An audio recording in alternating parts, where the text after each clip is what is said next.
Hello, it's Johnny from Johnnysbookreviews, a site to help inspire you guys to go read. So go read. Today, I am going to review the Elon Musk book by Ashlee Vance. Does it pass or not? You'll find out by the end of this review. For my book reviews, it has to pass 3 things. And I am very tough with the 2 things, straight off the bat. So number 1, it has to catch my attention the first couple pages. If it does not, then I'll actually put the book down and never touch it again. You actually have to be very picky with the books you read, and I am very picky. Now, if it doesn't catch my attention, I'll put it away and never touch it again. Now, if it does, that leads to the second thing, where it has to carry my attention throughout the entire book. Not 50 pages, not 100 pages, like Almost Gone. I stopped at 124. I did finish it, but it did take me almost 2-3 months to finish it. No, that doesn't pass my system. It has to carry my attention throughout the entire book. Now, if it does 1 and 2, it leads to number 3. All right, number 3 is it has to have a majority of positive things. So, for example, the author has to do what they're actually teaching. The author has to write well. The author actually has to have a good written dialogue.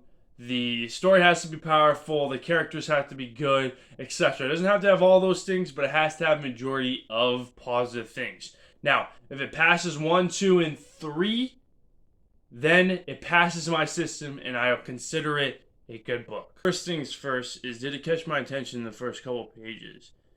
It did. My attention was the introduction. Right off the bat, Ashlee Vance talks about how he had interviews with Elon Musk. A lot of, in-depth interviews, probably one of the most in-depth interviews that Elon Musk probably had with a person, and getting really close and personal with Ashlee Vance. And Elon Musk actually wanted to edit the book, but Ashlee Vance was like, no, it can't be edited. He thought that would be a better book if he didn't edit it, and so Elon Musk hesitated, and then later on he agreed that he shouldn't edit the book. I really hope that Elon Musk really liked the book. I'm not sure. He doesn't disclose that information at the end of the book, but I really hope that Elon Musk did like it. So right off the bat, he goes through Elon Musk's life in Africa, then he goes to Canada for school, and then he ventures into PayPal, where actually he was kicked out of PayPal. They disowned him. He used that money, though, to reinvest that into Tesla.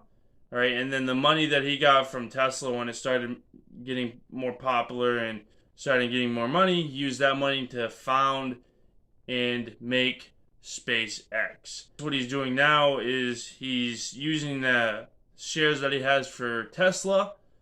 He's selling them to actually reinvest into SpaceX. That's what I really think he's doing, because that's what he's been doing for his entire entrepreneurial life. He just reinvests the money that he makes into other projects he's doing. Carries into the second thing, is did it carry my attention throughout the entire book? It did. It goes through his entire life, and then when it really got into the entrepreneurial feats, PayPal, Tesla, and then SpaceX, I really got interested in my attention throughout those projects. I was actually really interested in what really went around those 3 businesses. I didn't know that he founded PayPal. I was like, what? That's a big thing about it, is that the founders didn't really want Elon Musk to be in the conversation that he was a founder. And that's kind of how they pushed him away. They treated him when they just disowned him out of the company. And it paid out well for Elon Musk, I think. And for the third thing, it have majority of positive things. And it did.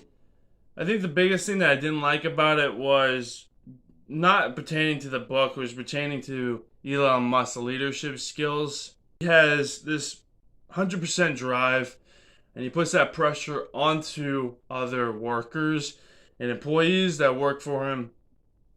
And I talked about this in the Relentless book by Tim Grover. It's good to have that kind of mentality, but it's also bad if it disrupts your health, but also disrupts other people's health.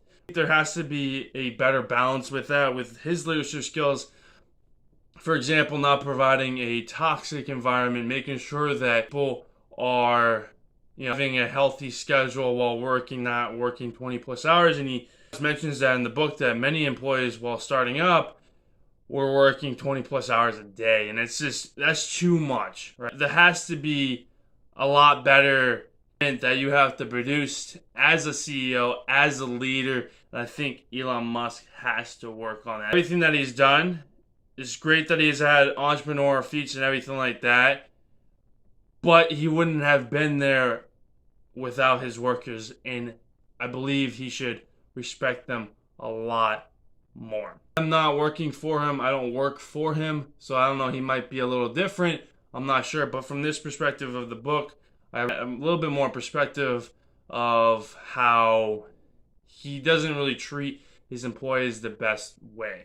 All right, that's it for this review. Elon Musk, Ashlee Vance. It did pass my system. It was a really good book. If you're really into entrepreneur things, this book is unbelievable. I highly recommend it. What he did with SpaceX is just unbelievable. Recycling a rocket, never thought would be possible. He did it, and he was able to save billions of dollars because a rocket's not cheap. That's just unbelievable. One of the crazy feats that he has done, and it mentions a lot throughout this book about crazy things. That'll be it for this video. Like this video, comment down below about, the book, if you liked it or not, any questions about it. Subscribe to this channel, and I'll talk to you guys in the next one.